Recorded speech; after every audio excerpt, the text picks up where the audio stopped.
প্রিয় দর্শক, প্রীতি নিন, শুভেচ্ছা নিন। আমাদের মুখোমুখি অনুষ্ঠানে আপনাদের স্বাগত জানাচ্ছি। মনোজ দাস বলছি। একটা গল্প বলি শুরুতে।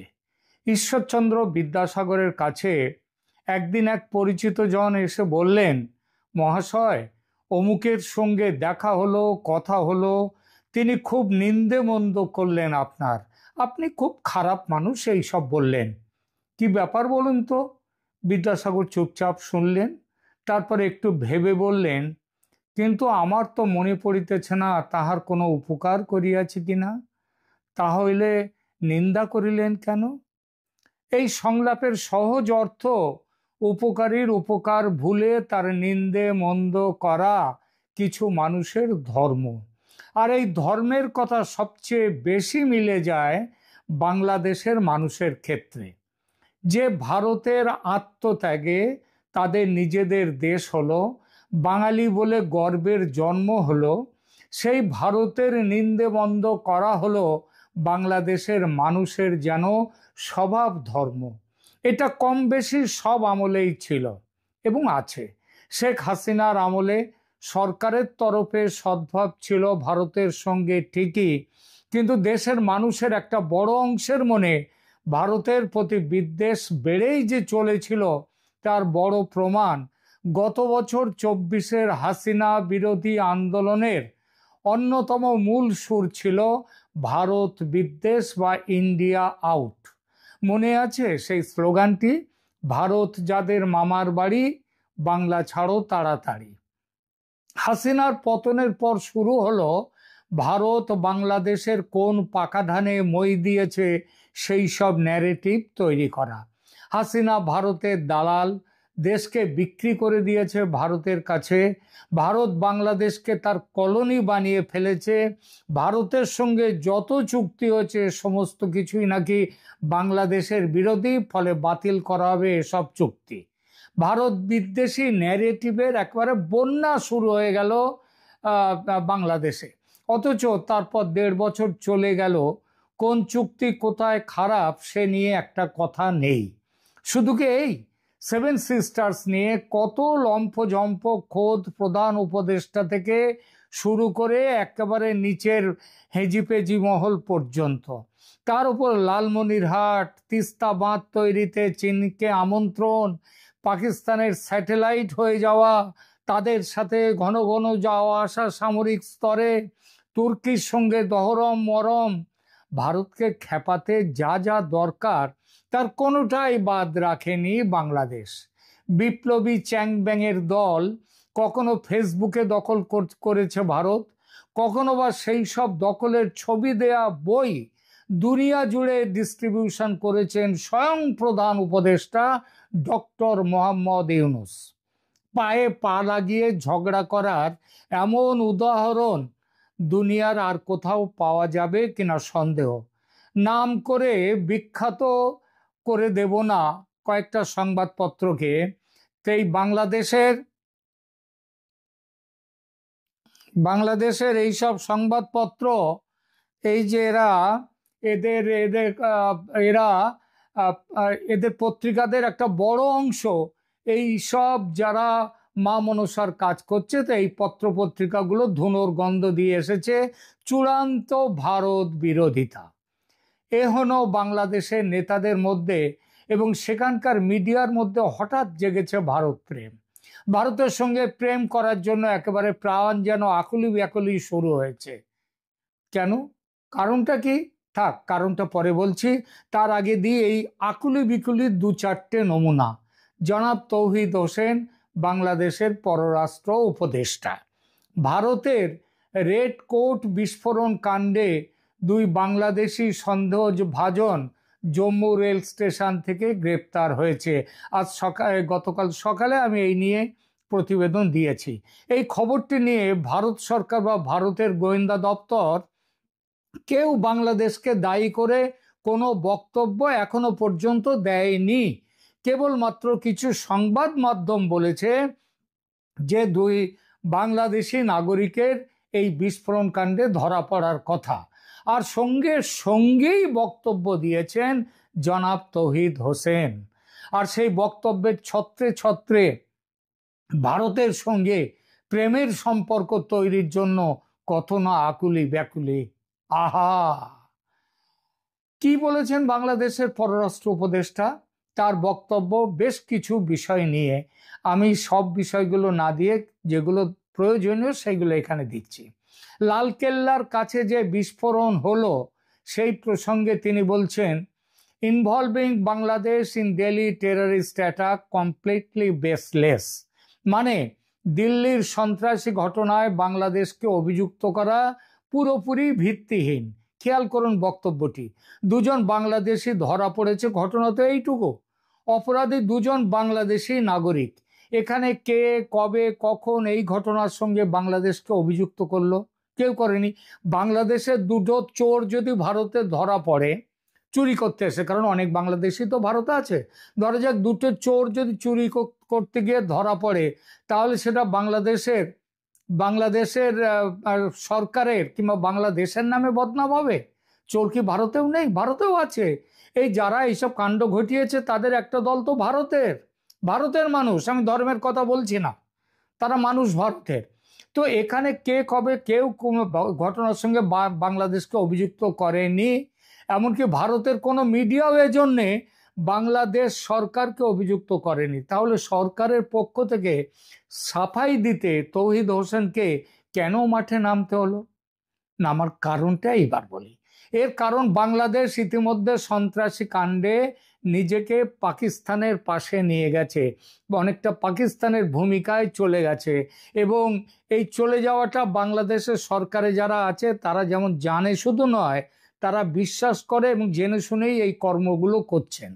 এই যে ইউনূস সরকার ক্ষমতায় বসে জেল থেকে কুখ্যাত সব সন্ত্রাসীদের মুক্ত করে দিলেন, মুক্তির পর সরকারের অন্তর্ভুক্ত নেতা উপদেষ্টারা যেভাবে ফুলের মালা আর বাদ্যি বাজনা বাজিয়ে সেই সব কুখ্যাত জঙ্গিদের বরণ করে নিল এবং বরণ করেছে, মিছিল করে শহর পরিক্রমা করেছে, তাতে ইউনূসের সরকারকে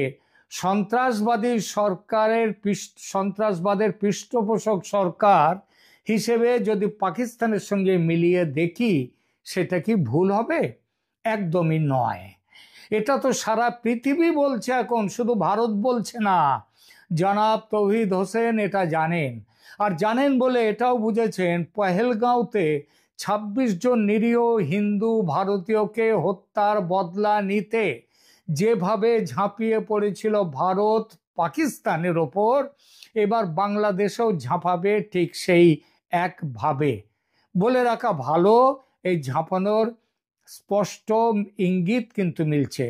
আর এটাতেই ভয় পেয়েছে বাংলাদেশের ইউনূস সরকারের উপদেষ্টারা, পররাষ্ট্র উপদেষ্টাও। এতদিন ভারতের ভালো মানুষের সুযোগ নিয়ে ফেসবুকের সোশ্যাল মিডিয়াতে খুব চেঁচিয়েছেন ইউনূস এবং তার সাঙ্গপাঙ্গরা, গলার শিরা ফুলিয়ে যুদ্ধ করেছেন ভারতের সঙ্গে। আসল যুদ্ধ তো সোশ্যাল মিডিয়াতে হয় না গুরু, হয় গোলা বারুদে। আর সেটাই বাংলা সরকারকে যত ভাবিয়ে দিচ্ছে এবং কাঁপিয়ে দিচ্ছে। আর তার জন্যই আগ বাড়িয়ে মাঠে নেমে তৌহিদ হোসেনের সাফাই দেয়া বাংলাদেশ এই ঘটনায় জড়িত নয়। শুধু এটুকুতেই থামেননি তিনি, ভারত বিরোধী হুঙ্কার থেকে বেরিয়ে এসে হঠাৎই রাতারাতি মধুর সম্পর্ক ও পারস্পরিক শ্রদ্ধার গান গাইতে শুরু করেছেন। তিনি বলেছেন বাংলাদেশ ভারতের সাথে ভালো কাজকর্মের সম্পর্ক চায় পারস্পরিক সম্মান ও শ্রদ্ধার ভিত্তিতে। কোথায় গেল ভারতীয় আধিপত্যবাদ নিয়ে, ভারতের দাদাগিরি নিয়ে সেই অভিযোগের বন্যা? হ্যাঁ, সেসব কথাবার্তা যেন হঠাৎই উবে গেছে। এখন তিনি বলছেন ভারত সিদ্ধান্ত নিক কি ধরনের সম্পর্ক চায় বাংলাদেশের সাথে। মানে গত ১.৫ বছর ধরে যেসব কথাবার্তা দেশে বিদেশে, ইউরোপে, আমেরিকায়, চীনে, পাকিস্তান সমস্ত জায়গায় বলে এসেছে মোহাম্মদ ইউনূস এবং তার সরকার, যেভাবে 7 সিস্টার্স নিয়ে যুদ্ধ ঘোষণা করেছে, ভারত সব ভুলে গিয়ে প্রেম বিতরণ করবে, তাও এই তোমাদের সাথে?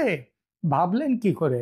দেখুন জনাব তৌহিদ হোসেন এবং আপনার গুরু মোহাম্মদ ইউনূস এবং এই সরকারের সঙ্গী ও সমর্থক যেসব চ্যাং ব্যাংরা আছে তাদের বলি, ভারতের ঘোষিত নীতি এখন হলো, ভারতের নাশকতা ও সন্ত্রাসী কাণ্ডে যদি কোনো দেশ যুক্ত থাকে তবে সেই দেশ ভারতের বিরুদ্ধে যুদ্ধ ঘোষণা করেছে, এটা ধরে নেবে ভারত। সেই হিসেবে মে মাসে পাকিস্তানে হানা দিয়েছিল ভারত, ফলাফল সবাই জানে। একই অপরাধে বাংলাদেশ ছাড় পাবে সে তো হয় না। আর বাংলাদেশ যে ভারতের বিরুদ্ধে 10 নভেম্বরে এই দিল্লিতে যুদ্ধ ঘোষণা করেছে তা তো নয়, এই যুদ্ধ ঘোষণা হয়েছে গত বছর 8 আগস্ট থেকে। এটা নতুন করে ব্যাখ্যার দরকার পড়ে না। আচ্ছা, তৌহিদ হোসেন সাহেব এখানে তার পুরনো নিয়ম অনুযায়ী তিনি ভারতের পত্রপত্রিকা মিডিয়াকেও অনেক গাল দিয়েছেন, বলেছেন এরা বাংলাদেশের বিরুদ্ধে মিথ্যে কথা বলে, গুজব রটায়, ভারতের বা বাংলাদেশের বিরুদ্ধে কথা বলে। আপনার দেশে পত্রপত্রিকা করে না এসব কথাগুলো? আপনার দেশের পত্রপত্রিকাগুলোর দিকে আপনি নজর দেন না? এটা শুরু করেছিল কারা? এটা শুরু করেছেন তো আপনি। বাংলাদেশের পত্রপত্রিকা সরকারের মদতে ভারতের বিরুদ্ধে কথা বলে, গল্প সাজায়, গুজব তোলে। আর ভারতের পত্রপত্রিকা তাদের স্বাধীনতার জন্য সরকারের কথায় নয়, বাংলাদেশের সমালোচনা করে। দুটোর পার্থক্য বুঝবেন। আর ওই যে যার কথা বললেন যে যাদের দুজনকে ধরা পড়েছে ওতে বাংলাদেশ জড়িত নয়, আপনি কি করে বললেন বাংলাদেশ জড়িত নয়? আপনার ওখানেই তো সমস্ত সন্ত্রাসবাদীদের চাষ হচ্ছে, তারা তো দেশটাকে ছেয়ে ধরে নিয়েছে। আপনি তো বললে পারতেন। সেটাই আপনার বলা উচিত ছিল যে এই সন্ত্রাসবাদীদের যে দুজন ধরা পড়েছে তাদের ব্যাপারে ভারত যা তদন্ত করবে আমরা তার সাথে সহযোগিতা করবে, এই কথাটাই তো আপনি বলতে পারতেন। আপনার বলা উচিত ছিল এই কথাটা। তা না করে আপনি সাফাই দিলেন বাংলাদেশ জড়িত নয়। তার মানেটা কি? মানেটা হচ্ছে ওই যে ঠাকুর ঘরে কেড়ে আমি তো কলা খাইনি। 11 তারিখে শুনে রাখুন, 11 তারিখে ভারতের প্রধানমন্ত্রী ভুটানে ঘোষণা করেছেন যারা এই বিস্ফোরণ ঘটিয়েছে তাদের কাউকে ছাড়া হবে না। ঘটনাটিকে কতটা গুরুত্ব দিচ্ছেন তিনি সেটা বোঝা যায় একদিনের ভুটান সফর শেষে দিল্লি ফিরে এয়ারপোর্ট থেকে তিনি সরাসরি গেছেন হাসপাতালে আহতদের দেখতে। তারপর বসেছেন নিরাপত্তা সম্পর্কিত ভারতের সর্বোচ্চ কমিটির বৈঠকে। এসব বার্তা খুব একটা স্বাভাবিক যে নয় সেটা বুঝতে রকেট সায়েন্স জানার দরকার পড়ে না। তবে এত সব বলার পরেও, হ্যাঁ, এত সব বলার পরেও কেন জানি না আমি ব্যক্তিগতভাবে কোথাও যেন একটা খুব ছোট সোনালী রেখা দেখতে পাচ্ছি। একজন সিনিয়র অবসরপ্রাপ্ত সেনাকর্তার সঙ্গে দেখা হলো, তিনিও আমার সঙ্গে সহমত হলেন, মানে ওই সোনালী রেখার ব্যাপারে। কি সেই সোনালী রেখা? বাংলাদেশ এখনো পাকিস্তানের মতো মার্কা মারা সন্ত্রাসী দেশ হয়ে ওঠেনি, সেই পথে যাত্রা শুরু করেছে এবং তারা যে ভালো ছাত্র সেটাও বোঝাচ্ছে। কারণ তাদের যাত্রার শুরুটা সবে মাত্র, একেবারে এর আগে থেকেই ছিল, কিন্তু একেবারে সরকারি মদতে পুরোপুরি এই যাত্রা শুরু বছর দেড়েক, মানে ইউনূস সরকার আসার পর। আর পাকিস্তান সন্ত্রাসী দেশ হয়েছে সেই 1947 থেকে। জন্মের পর থেকেই ভারতের সঙ্গে শত্রুতা। বাংলাদেশ তো তা নয়। সবচেয়ে বড় কথা, নির্বাচনের দোরগোড়ায় বাংলাদেশ। ইউনূস সরকারের পতন সমাসন্ন, কয়েকটি দিনের ব্যাপার। এমন পরিস্থিতিতে ভারত যেভাবে পাকিস্তানের বিরুদ্ধে অপারেশন সিন্দুর করেছে তেমনটি বাংলাদেশের সঙ্গে করবে না বলে আমি বিশ্বাস করি। এটাই এই ঘোর অন্ধকারে একমাত্র সোনালী রেখা। কারণটা কি? কারণ ভারত বাংলাদেশের মানুষের, তারা চিরদিন ভালো চেয়ে এসেছে, খারাপ চায়নি। সেটা এই সরকার খারাপ খারাপ বলে ভারত আধিপত্যবাদী কলোনি করেছে, বাংলাদেশকে মিথ্যে কথা বলে গেছে। এই সরকার চলে গেলে আবার বাংলাদেশ তার ঠিক পথে চলে আসবে। ঈশ্বরের কাছে প্রার্থনা করি অটুট থাকুক 71-এর সহমর্মিতার বন্ধন। জয় ভারত, জয় বাংলা।